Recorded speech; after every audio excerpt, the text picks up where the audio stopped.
안녕하세요. 영어 공부법 특강의 이보영입니다. 자, 지난 몇 시간에 걸쳐서 영어 말하기에 대한 이야기를 나누고 있습니다. 사실 그 말하기에 관련된 교재는 시중에 굉장히 많습니다. 인터넷 강의도 많고, 프로그램도 많고. 근데 사실은 듣고 있는 내 입장에서는 나는 가만히 있고요. 누군가 써놓은 책을 보고 읽는다거나 누군가 강사든 누가 말하고 있는 것을 내가 이제 듣게 되는 그런 입장에 있죠. 그럼 들을 때는 혹은 그 책을 볼 적에는 다 아는 말 같고, 아, 그렇지. 이거 맨날 하는 얘기지. 지난 시간에 얘기했던 것처럼 Are you a student? Do you work here? 같은 문장을 만드는 건 요즘은 초등학생들도 다 만들 수가 있을 정도입니다. 자, 문장을 만드는 방법도 알고 단어도 알고 이럴 땐 이렇게 말하라 라고 다 쓰여져 있기 때문에 그렇게 보면 알 것 같은데 문제는 뭐냐면 막상 닥쳤을 때 그것이 내 말처럼 내 입에서 자연스럽게 나오지 않는다는 게 항상 그게 좀 속상한 부분이죠. 근데 그 순간에는 말을 이제 뭐라고 해야 되지? 라고 하다가 한 며칠쯤 지나고 난 다음에 자다가 자려고 누웠다 가만 생각해보면 그때 그 말을 할 걸 그랬어. 라고 아주 그냥 너무 늦었다. 다음엔 해봐야지. 라고 할 때가 많잖아요. 자, 그런 의미에서 평소에 어떻게 말하기를 준비하면 좋을지에 대해서 이야기 나누고 있습니다. 자, 비즈니스 컨퍼런스, 회의라든지 혹은 프레젠테이션 하는 거. 사실 그 본 내용 자체는 그렇게 어렵지 않을 수도 있습니다. 모두에 관련된 공통 과제, 또 공통 관심사에 대한 거니까 말이죠.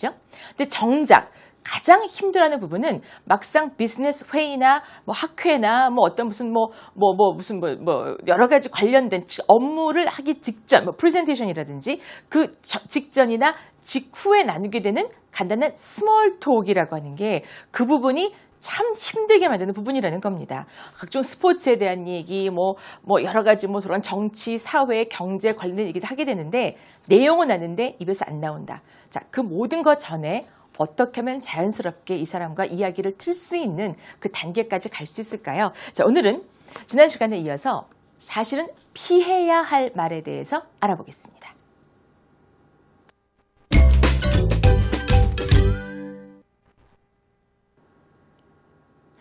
영어로 말하기를 할 때 될 수 있으면 피해야 좋은 말들에는 어떤 말들이 있을까요? 자, 여간 친해진 게 아니고서는 사실은 이렇게 말하게 되면 될 일도 안 된다 싶은 것들이 몇 가지가 있습니다. 자, 그 첫 번째는요, 바로 이런 것들인데요. 네. 어디 출신이세요? 라는 겁니다. Where are you from? 제가 지난 시간에도 외국인과 나누게 되는 여러 가지 우리가 흔히 생각하는 그런 대화 내용 중에 하나가 Where are you from? 이다 라는 말씀을 드렸는데 아니 이거 학교 때 우리 열심히 배웠던 거고 온갖 영어 회화책에 거의 첫 번째로 등장하는 표현 아닌가요? 근데 이걸 왜 피해야 말 제일 첫 번째로 제가 꼽았을까요? 아, 이거 좋은데 Where are you from? 이란 말은 좋은데요. 이걸 처음 만나서 처음 하는 질문으로 다짜고짜 던지기에는 무리가 많다는 것 때문에 이렇게 했습니다. Where are you from? 어디에서 오셨어요? 어디 출신이세요? Where are you from? 그럼 I'm from Korea. Where are you from? I'm from Canada. I'm from Japan. 이런 자연스러운 대화는 정말 요즘은 아주 초등학교 저학년 학생들도 많이 익히게 되는 표현이기도 합니다. 근데 정작 이 말을 쓰기 전에는요. 먼저 Excuse me. 부터 들어가야 되고 물론 이것이 정보성 어떤 그 정보를 내가 얻고자 하는 그런 대화에서 쓰는 말이라면 특히나 자 어디 출신인지 내가 받아 적어야겠다 서류 작성을 해야 된다 그러니 당신의 고향이 어딘지 혹은 어디서 왔는지 내가 알아야 된다 라고 해서 물을 적에 Where are you from? 이라고 할더라도 그 전에는 Excuse me 라는 말이라든지 혹은 I'm going to ask you a few questions 몇 가지 질문 드리겠습니다. First, where are you from? 이렇게 물어야 되는 거지 전혀 모르는 사람에게 좀 자연스러운 상황이 주어졌음에도 불구하고 대화를 시작한다고 할 적에 Where are you from? 부터 먼저 묻게 되면 상대방은 좀 움찔하는 경우가 있습니다. 자, 그 다음은요. 몇 살이세요? 라는 거죠. 이건 우리나라에서도 이제는 사실 상대방의 나이를 함부로 이렇게 쉽게 묻는 것이 조금은 글쎄 두 번 생각해야 될 일로 처지고 있는 것 같습니다. 자, How old are you? 라고 하는 질문을 이렇게 만든다는 것을 아는 건 좋지만 How old are you? 몇 살이세요? 라고 묻는다는 것도 상대방에게는 사실 그렇게 썩 달갑지 않은 일일 수가 있거든요. 이 역시 친해지고 난 다음에 나중에 물어도 늦지 않는다는 거고요. 이번엔 결혼하셨어요? Are you married? 같은 겁니다. Are you married? 결혼하셨어요? 근데 사실은 뭐 How old are you에 비해서 Are you married? 같은 경우는 그렇게까지 상대방이 부담스럽게 여기지 않을 수도 있는 그런 질문이라고 합니다. 그러나 다시 말씀드리지만 Where are you from?도 그렇고 역시 마찬가지로 Are you married? 같은 경우도 이제 통성명도 하기 전이라던가 혹은 겨우 이름 알았는데 Are you married? 라고 묻는다는 것도 사실은 조금 나중으로 기다리면 좋겠다 싶은 말이 되겠죠. 아, 이거 정말 What is your religion? 종교가 뭔가요? 자, What is your religion? Do you have a religion? 종교가 있으십니까? 그때 말씀드렸던 것처럼 yes나 no로 답할 수 있는 질문부터 먼저 하는 것이 좋은 이유 중에 하나가 바로 이런 경우가 됩니다. 종교가 있나요? 하면 상대방이 네, 그러면 okay. So, what is your religion? 하고 조심스럽게 그나마 물을 수가 있지만 처음부터 yes나 no로 답할 수 있는 질문이 아니고 바로 이런 식으로 What is your religion? 라고 묻는 것도 상대방한테는 상당히 불쾌감을 느낄 수 있게 하는 질문이 됐거든요. 이것 또한 이거죠. 이거. 돈 얼마나 버십니까? How much money do you make? How much money do you make? 이것도 물론 얼마나 수입이 얼마나 되십니까? 라고 정말 궁금해서 물어야 되는 경우에 문장으로 만들자면 How much money do you make? 이렇게 묻는 것이 문법적으로 보아서나 다 맞는 문장이긴 한데 실제로 이거를 상황에서 쓴다라고 할 적에는 고려할 문제들이 많다는 겁니다. 특히 친하지 않은 사람들과 말할 적에 이렇게 돈 관련하고 상대방의 재산 관련해갖고 묻는 것은 대단히 실례인 거죠. 그럼 우리나라도 마찬가지가 아닌가 생각이 듭니다. 자, 이렇게 피해야 할 말들 먼저 봤고요. 이번에는 이제 신상에 대한 문제가 될 텐데 결혼을 아까 하셨습니까? Are you married? 상대방이 No, I'm not. 라고 하면 왜 안 했어요? 이렇게 묻는다는 거죠. Why aren't you married? Why not? 이렇게 묻는 경우가 정말 많습니다. 네, 왜 우리 이렇게 물을까요? 우리가 왜 남의 문제, 남의 사생활에 그렇게 관심이 많아가지고 묻는다라고 할 때 사실은 저는 왜 한국인들은 이런 질문을 하느냐라는 외국 친구들로부터의 질문에 대해서 이렇게 답합니다. 왜냐하면 우리는 정이 많아서. 라는 얘기를 하게 됩니다. 그게 그냥 하는 얘기가 아니라 정말 걱정이 돼서 아이고 결혼을 해야지 해서 안정을 해야지 자리를 잡아야지 이제 이런 마음으로 Why aren't you married? 왜 안 하셨어요? 이렇게 묻는 경우가 있다는 거죠. 그러나 사실은 이런 질문도 좋지 않은 질문이죠. 이런 거 어떨까요? 왜 아기가 하나밖에 없어요? 왜 애가 하나밖에 없어? Why do you have one child? Why not two? Why not three? 왜 애가 둘, 셋이 없고 왜 하나밖에 없냐고. 아, 요즘 애기 하나 있는 집이 얼마나 많아요. 그죠? 근데 어쨌든 왜 애기 하나뿐이에요? Why do you have one child? 이런 거 역시 사실은 좋은 질문일 수가 없다는 것이 되겠죠. 왜 하나밖에 애가 없습니까? 상대방이 사실 더 많이 가지고 싶는데 형편상 갖지 못할 수도 있을 거고 기다리는 경우일 수도 있는 거고 어떤 이유가 있지 않겠어요? 근데 거기에 대해서 전혀 생각하지 않고 Why one? Why do you have one child? 라고 하는 것은 결코 좋은 질문일 수가 없겠죠. 자, 이렇게 해서 신상에 관한 질문들이 있을 수가 있고요. 이런 것도 있습니다. 아예 왜 아기가 없습니까? 아, 정말. 자, Why don't you have children? 자, 물론 이 질문을 하기에 앞서서 Do you have children? 아이가 자녀가 있으신가요? Do you have children? 상대방이 No, we don't have any children. No, 저희는 아직 아이가 없습니다. 혹은 아이가 없습니다. 라는 답에 대해서 Really? Why don't you have children? 왜 아이를 안 낳아요? 이렇게 묻는 경우도 사실 왕왕 있습니다. 자, 이럴 때 상대방이 한국의 문화가 이렇게 상대방에 어떤 관심을 많이 표명하고 저런 질문이 때로는 이렇게 상대방에 대한 정을 혹은 또 관심을 표현하는 하나의 방법이다라는 걸 깊이 이해하는 외국인이 아니라고 한다면 사실은 정말 답을 하기 곤란하거나 심지어 불쾌할 수 있는 그런 질문일 수밖에 없거든요. Why don't you have children? 왜 아이가 없습니까? I don't know? 이럴 수도 있잖아요. 그죠? 네. 자, 이번에는 외모에 대한 혹은 겉으로 보이는 것에 대한 지적이 되겠습니다. 지적입니다. 그야말로. 피곤하세요? Are you tired? 자, 이 문장만 보면 Are you tired? 문법적으로 완벽한 문장입니다. 만약에 영어를 배우기 시작한 지 얼마 안 되는 사람이 Are you tired? 라는 문장을 만들면 일단 첫 번째는 칭찬부터 받을 겁니다. 아유, 문장 잘 만들었다고. 발음도 좋고 Are you tired? 그러나 잘 모르는 외국인이나 혹은 지금 찾아온 손님이거나 뭐 이런 경우에 그 사람한테 친하지 않은데 Are you tired? 라고 묻는다면 상대방이 일단 어떤 생각을 하게 되냐면 내가 표정이 뭐가 안 좋은가? 뭐 내가 상대방한테 불쾌감을 줬나? 이런 생각을 하게 된다고 합니다. 우리나라도 마찬가지지만 이런 의사소통을 하게 된다라고 할 때 그 전제 조건 중에 하나가 이런 거 아니겠어요? 상대방과 내가 긍정적으로 좋은 분위기로 이야기를 이끌어갈 수 있는 것이 가장 목적이다라고 한다면 Are you tired? 같은 경우는 사실 그 목적에 반하는 결과를 낳을 수도 있습니다. Are you tired? 같은 경우 또 아파 보이세요. You look sick. You look so sick. 많이 아파 보여요. 네, 아주 친한 친구라면은 no problem. 그런데 잘 모르는 사람한테 You look so sick. 아파 보이세요. 빨리 병원 가셔야 되는 거 아니에요? 뭐 앉으셔야 되는 거 아니에요? 그러니까 정말 상대방이 아파서 막 쓰러질 것 같이 보이면은 Are you okay? 정도로 물을 수가 있겠죠. 그다음에 Why don't you have a seat? 좀 앉으시죠. 뭐 이렇게 이어질 수 있겠지만 그냥 다짜고짜 Are you?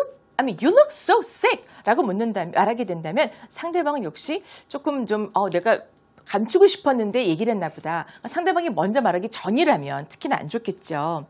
이거 어떨까요 또? 어머! 여기 여드름 나셨네. 뭐 이런 경우 있습니다. There is a pimple right here. 이렇게. 근데 아마 상대방이 더 잘 알고 있지 않을까 싶어요. 여드름이 본인 얼굴에 났다라고 하는 건. So there is a pimple right here. 이렇게 구체적으로 콕 집어 지적을 해주지 않아도 상대방은 이미 알고 있고 많이 신경을 쓰고 있을 거라고요. 그런데 이제 이렇게 말하는 거 별로 안 좋겠죠. 오케이. 자, 이번엔 이거. 네. 화장이 잘 안 먹었네요. 라는 말입니다. So your makeup doesn't look good. 자, 물론 이렇게 말고도 다른 방식의 표현이 가능하겠죠. 뭐 영어라는 것이 뭐 이 말에 대해서 딱 떨어지는 딱 하나의 표현이 있는 건 아니니까요. 근데 대충 이렇게 말씀을 드리는 건데 당신이 하고 있는 화장이 별로 안 좋아 보여요. Your makeup doesn't look good. 이렇게 말하게 되면 잘 아시겠지만 화장이라고 하는 것은요. 뭐 여러 가지 의미가 있겠지만 좀 결함을 감추고 싶겠지. 결함을 막 드러내고 싶고 막 이러진 않지 않겠어요? 저도 지금 굉장히 두껍게 화장을 하고 있는 상황인데요. 자, 그럴 때 근데 이제 잘 안 먹고 들뜨고 막 이럴 때가 많잖아요. 근데 그걸 그냥 콕 집어갖고 어머 화장이 잘 안 먹었네요. 왜 이렇게 Your makeup doesn't look good 하시면 그것도 안 된다는 겁니다. 그러니까 메이크업에 대한 얘기는 좌우지간 언급을 하면 안 된다는 거죠. 그다음에 이거 어떨까요? You look like you've gained weight. 저 개인적으로 제일 듣기 싫어하는 말 중에 하나인데요. 물론 이런 말 외국인들한테 영어로 들을 일은 저는 없었던 것 같아요. 자, you look like 당신이 뭐뭐인 것처럼 보입니다. You look like 얻어냈네. You've gained. 얻었어요. You've gained weight. 체중을 얻었네요. 그러니까 당신이 체중이 좀 부른 것처럼 보입니다. Oh, you look like you've gained weight. 이렇게 말하는 경우 그것도 역시 상대방이 듣고 싶어하지 않는 말일 것 같거든요. 특히나 이런 경우. 그러니까 상대방이 워낙 말랐었다가 일부러 살을 찌우려고 노력을 많이 했었던 사람인 걸 내가 알고 있다. 이런 말을 해도 하나도 거리낄 게 없을 정도로 우리 친하다라고 하면 You look like you've gained weight. Congratulations! 막 축하한다고 얘기할 수 있을런지 몰라도 그렇지 않은 경우가 더 많지 않을까요? 자, 그럴 경우에는 이런 말은 또 피하시는 것이 좋겠죠. 모두 외모에 대한 그런 얘기가 될 수 있겠습니다. 자, 그렇다면 상대방을 가만히 보니까 여기 뭐가 묻었거나 혹은 이 사이에 뭐 고춧가루가 끼었거나 뭐 이게 내 눈엔 보이는 거예요. 근데 상대방이 가만 보니까 모르고 있는 것 같다는 거죠. 자, 그럴 때 상대방이 먼저 말하지 않으면 내가 그걸 지적하지 않는다라는 것이 지금 우리가 말하기에 일종의 예의가 될 텐데, 근데 꼭 말을 해줘야 될 것 같다라고 한다면 이렇게 말하면 어떨까 싶어요. 저 괜찮으시면 화장실 잠깐 가셔서 거울 좀 보시면 좋을 것 같아요. 라는 식으로 말이죠. You might want to go to the restroom and look in the mirror. 자, 크게 세 마디로 보통 영어 말하기가 나누어질 수 있다라는 말씀을 드렸습니다. 지난 시간에. 자, you might want to. 당신은 어쩌면 하고 싶어 할지도 모르겠다라는 말은 조심스럽게 좀 해보시죠. 라고 말하는 표현입니다. You might want to. 그 다음에 화장실을 가서. Go to the bathroom. Go to the bathroom or go to the restroom. 특히 공공장소는 go to the restroom. 그 다음 마지막 마디 and look in the mirror. 자, 거울을 한번 보시기 바랍니다. Then you'll see. 뭔지 한번 보이실 거다. 이렇게 말할 수가 있는 거거든요. 자, 극단적인 단어나 혹은 너무 강한 어조의 단어를 쓰지 않는 것이 사실 좋다고 하는데 그 중에 하나가 impossible입니다. 저도 얼마 전에 저희 학생들하고 얘기를 나눴었는데요. 우리는 흔히 그건 불가능해요. 안 돼요. 이런 말을 조금 자주 하는 경향이 있는 것 같습니다. 우리말로도. 그걸 영어로 그대로 해서 It is impossible to do that. 그렇게 하기는 불가능하다. It is impossible to that. 이렇게 말하게 되면 상대방은 정말 Mission Impossible에 나오는 그 impossible. 이건 정말 불가능하구나 라고 생각하기가 쉽다는 거군요. 그럴 수 있거든요. 그러므로 It is impossible to that. 이렇게 말하는 것보다는 이걸 돌려서 말하는 것이 좋습니다. 이따가 돌리는 방법을 말씀드리겠고 또 하나 강한 어조의 단어가 바로 wrong인데 틀렸네요. You are wrong. You are wrong. 그건 굉장히 직접적이고 직설적이고 강한 어조로 하는 말이 되겠죠. You are wrong. 당신은 틀렸다. 이 말 역시 사실은 별로 받아들이기에 좀 순하게 받아들이기를 기대하기가 어렵습니다. 이건 어떨까요? Bad. 나빠요. That is bad. 정말 그건 나쁜 거예요. That is bad. 물론 난 솔직하게 있는 그대로 말한다라는 것이 그 나름대로 미덕이 당연히 있지만 그러나 좀 조심스럽게 인간관계를 만들어간다라고 할 적에 이런 말들은 좀 조심하는 게 좋겠죠. 바꾸겠습니다. 먼저 It is impossible to do that 이라는 것을 이렇게 고쳐서 It is very difficult to do that. It is very difficult to do that. 물론 이 앞에 I'm sorry, but it is very difficult to do that. 이렇게 말하면 좀 어렵겠다라는 것이 상대방에게 전달이 가능하겠고요. 또 이건 어떨까요? You're wrong 하는 것보다는 I see your point. 당신이 하고자 하는 말에 뭐가 포인트인지 내가 알겠다. I see your point. But 하지만 I'm sorry. 유감스럽게도 미안하게도 I can't agree. 제가 동의를 할 수는 없겠습니다. 이 말이 You're wrong 이라고 하는 것보다 훨씬 낫잖아요. 그죠? 말이 좀 많아지는 게 문제긴 하지만 자, I see your point, but I'm sorry, I can't agree. 그게 세 단락으로 나눠서 생각하면서 말씀하시면 조금 수월할 수가 있습니다. 연습하실 적에 I see your point, but 이게 하나의 패턴이 되고 I'm sorry, 미안합니다만서도 I can't agree. 제가 동의하기는 어렵겠습니다. 그래서 쭉 붙여서 말하면 I see your point, but I'm sorry, I can't agree. 훨씬 낫겠죠. 자, 이번에는요. 마지막으로 말씀드리고 싶은 건데 바로 이겁니다. 그러니까 우리가 이렇게 여러 가지 문장을 만드는 방법을 알고 길게 말하는 거, 짧게 말하는 거, 될 수 있으면 간단하게 말하는 것을 또 지향하기 위해서 그런 것만 쭉 모아서 우리가 듣는 그런 강의도 있을 수 있고 책도 있고 특히 미드라든지 뭐 영드, 뭐 캐드, 호드 여러 그 서양에서 만든 드라마를 보게 되면 특히 이제 시트콤 같은 거 아주 짧게 말하고 함축적인 내용이면 알 수가 있는데요. 너무 그거에만 이렇게 좀 이렇게 기울이시다 보면은 원래 영어는 저렇게 짧게 간단하게만 말하는 거구나 싶을 수가 있습니다. 자, 함께 하신 내용을 참조를 하셔서 필요할 적에는 예의를 갖춰서 부드럽게 말하는 것도 연습하실 필요가 있겠죠? 다음 시간에 뵙겠습니다. 감사합니다.